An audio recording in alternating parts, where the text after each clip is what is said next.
para mahuli si dating Presidente Duterte ay nagresulta sa napakatinding paglabag sa kanyang karapatan. Unang-una, nakita niyo naman, sabi nila doon sa kanilang sinumite na sa habeas corpus na sinampa namin para kay Congressman Pulong, na binasahan daw siya nung warrant of arrest. Hindi po totoo yan. Kasi wala pong pinakitang warrant of arrest. In fact, nagkaroon lang siya ng access sa warrant of arrest ngayong araw na ito.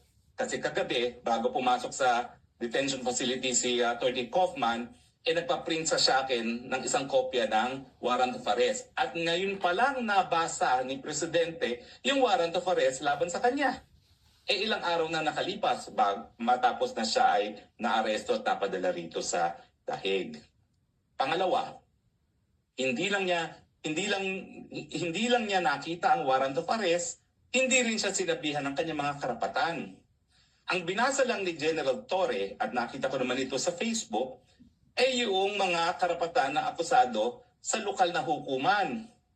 Hindi naman sinabi na meron din siyang karapatan na iharap sa lokal na hukuman, at ang pinaka-importante pa, na meron siyang karapatan na humingi ng interim relief for provisional liberty sa lokal na Pilipinas na hukuman. Kaya nga po mali sinasabi din nung Castro na dito daw sa Hague haharap sa lokal na hukuman ang Presidente. Hindi po. Diretso na siya sa ICC, hindi na dumaan sa lokal na tribunal. So nakikita nyo na yung mga tao ng administrasyon, hindi alam ang sinasabi nila. Yung sabi ng spokesperson ng DOJ na sila ang competent judicial organ, ehekutibo po sila, hindi sila hukuman. At saka yung sinasabi ni Castro na lokal na Dutch court daw, hindi po Pilipinong hukuman iyon.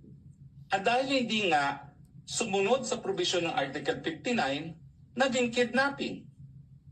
Saan ka naman nakakita? Inaresto, hindi binigyan ng copy ng warrant of arrest, hindi isinabi ang kanyang karapatan sa ilalim ng Rome Statute of the ICC na naging legal na basihan kung bakit naaresto ang dating presidente.